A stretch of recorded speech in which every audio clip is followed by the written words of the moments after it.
right, folks. Hello. I hope you're doing well. I see many of you from the United States, so that will be good morning to you guys. For those of you who are in Europe, that will be good afternoon. I think there are a few of you who might be in Asia, so good evening. We picked this time because we want to make sure that we cover everybody, every continent, a time that fits everyone. So welcome today. My name is Chak Fu, and I'm an associate editor at Academy of Management Review. We launched the Ask an AE series to provide an opportunity to converse and provide an opportunity for dialogue between the AE and potential authors interested in publishing in AMR, to learn more about the journals and what you can increase your chance of success. And really, it's a conversation. So welcome everyone. I hope you will enjoy this. Usually we start with a brief 10 to 15 minutes of a topic, and today's topic is about how to increase your chance of getting an R&R. And then we'll open up if you have any questions or about publishing in the journal. Very happy to answer those questions. So, all right, let's get started. Today's topic is going to be about how to increase the chance that you get an R&R. And we really, before I begin that topic, I just want to say that we really want to be inclusive and listen to a diverse and global perspectives.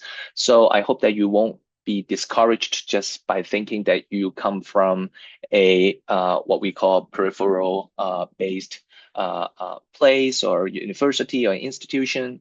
We really look forward to receiving your manuscript, and hopefully, after today's section, you have a better idea what we are looking for. Okay, so going to start with some basic review process at AMR, because I think that one of the things that people are do not realize is that we have quite a bit of desk reject. I would say that we have about 30% to 40% of desk reject, and desk reject usually occurs when your topic is not related to management.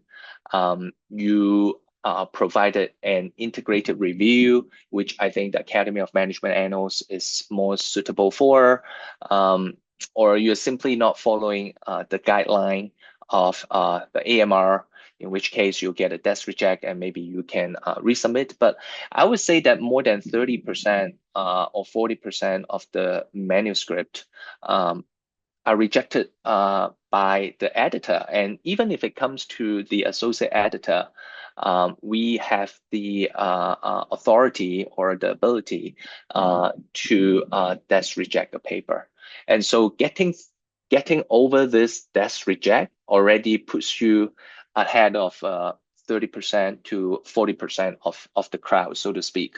And so that's something to bear in mind. Make sure that you read, what the AMR is looking for. It's not a review, it's not empirical. It's really looking for new theoretical insight that has not been proposed or offered by other scholars. And then once you get that desk reject, once you pass over the desk reject, you will have 3 expert reviewers, one of whom will come from the editorial review board. And it's a double blind, so you don't know who they are. They don't know who you are. And then you go from there. Decision letter usually goal is 60 days. I can't speak for other associate editors, but for myself, I think my average is about 59 days. So I think I'm doing okay. But our goal is to get back to you within 60 days with a developmental letter that even if it's rejected, you have some ideas about how to move forward. Okay. The key to receiving an R&R, and I can't say I already say this a lot when I promote AMR here in Asia, but I think this is almost the most critical is what's your nugget? What are you trying to say? What is that one message that you want to share uh, with your audience? In creativity research, for those of you who are in micro, you may be familiar. Uh, Creativity consists of two components: novelty and usefulness. And I found it quite helpful when we think about writing an AMR paper is what is novel about your idea. And by novelty, you can always go back to David's idea or paper on what is interesting. Um, what are some of the arguments that you have that is counterintuitive? What is the jam that you have that, wow, yeah, I never thought about that. And if that is true, I always like to use the phrase, if that is true, then what would happen? And so it's really, really important that you have a nugget, like a take-home point, that if a general reader of AMR doesn't read your paper in details, they will just remember one thing from your paper. What is it? What's the core message? And really, you just want to have that nailed down in the first, 4 or 5 paragraphs. And so novelty is important. And then the second one is usefulness. Something can be very novel, but not very useful, right? And so illustrating and illuminating the value of your idea through stating very clearly, explaining very clearly what your theoretical contributions, that will be the second thing that I think a lot of AEs are looking for. For me, for an R&R, I really just look for these two things. Like those two things are on top of my list as I decide whether to give an R&R or reject the papers. Now, if your papers or manuscript is rejected, usually there are many, many reasons. There could be a lack of novelty and usefulness, as I mentioned. It could be a lack of theoretical framework that you can draw upon to justify, your model, whether your model is propositional or process-oriented. It could be that you did not define your key variables or key constructs clearly. It could be that your writing is not very fluid or flows very well. I think all this are feedback that you will get regardless of whether your paper is rejected or even an R&R. I think these comments will still come up. So what distinguishes one paper or manuscript that gets rejected versus given a chance to receive an R&R is really the novelty and usefulness. So, sometimes I have given R&R that I think all 3 reviewers are not very high on. I think 2 gives a reject, and the last one is basically a reject, but trying to be polite. But I think that there's a gem there. I think there's a chance to develop it.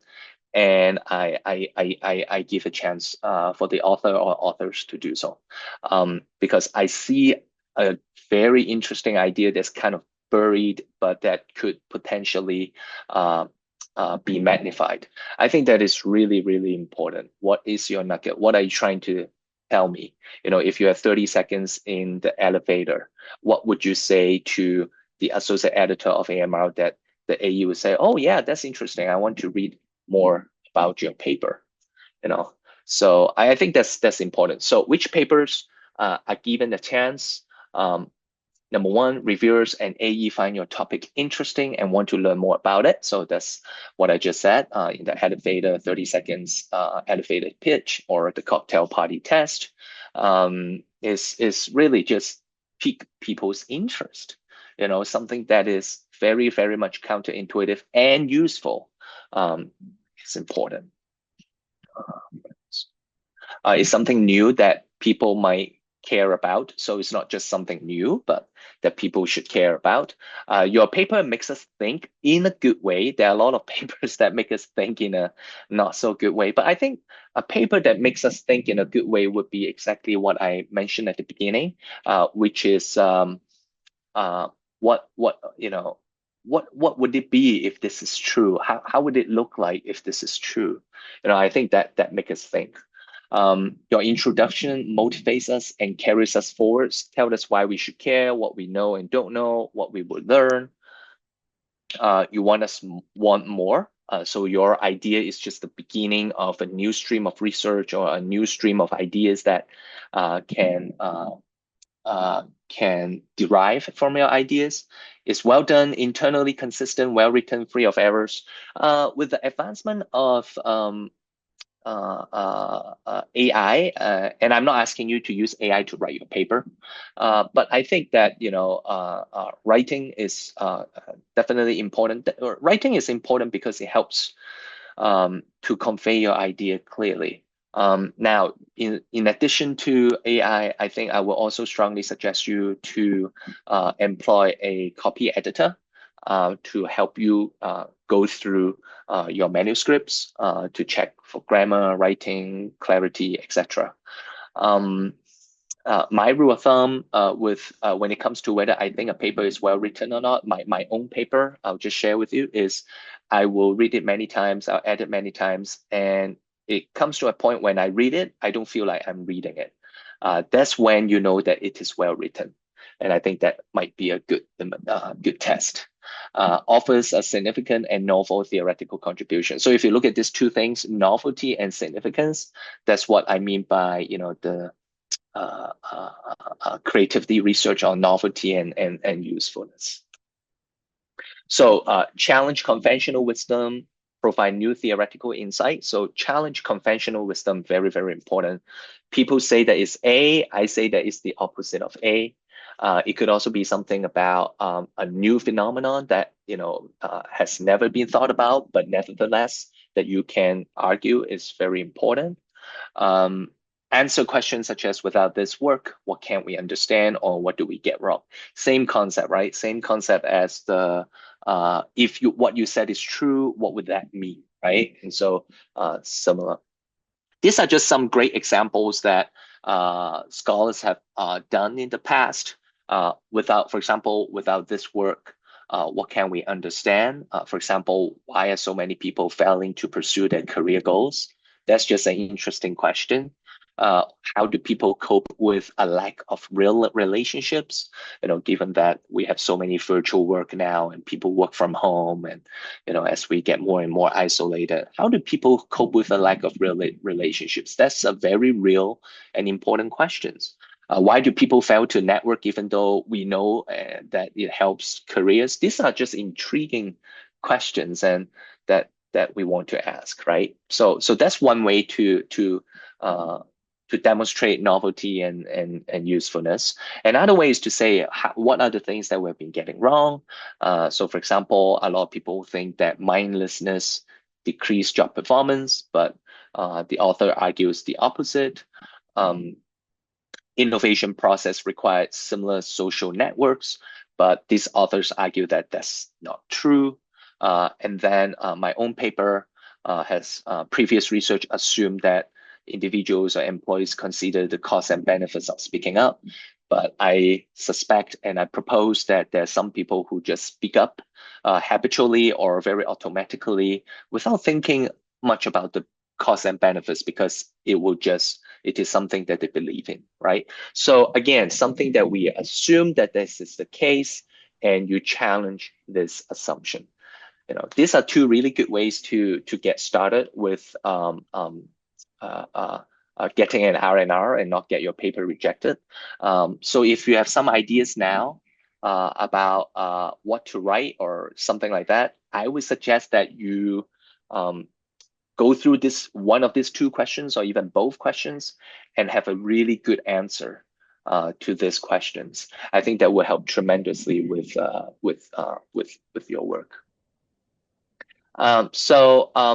Develop papers to be submitted, take time and effort, and bold ideas, well crafted, and present your ideas in conference. In fact, I was at AOM and someone presented something related to voice, and I gave a lot of comments and suggestions. I think that's a really good start. departmental presentations, friendly reviews, but not too friendly, because too friendly reviews sometimes they don't point out issues that you should notice. Other ways to improve the paper before you give it the best shot. So yeah, give your best effort. But I would say that the two most important thing, at least when I look at it, is your novelty as well as your proposed or expected significance of your paper. So it's a process. It's a vision for our community. It's a process, and even if your paper is rejected in AMR, there are plenty of outlets now that are willing to publish theoretical work. And so my suggestion is try and do your best and have fun with it, struggle and keep thinking, keep revising, and hopefully AMR will be your first stop, and we provide some feedback and help you get a chance to get your paper published. So I think that's it.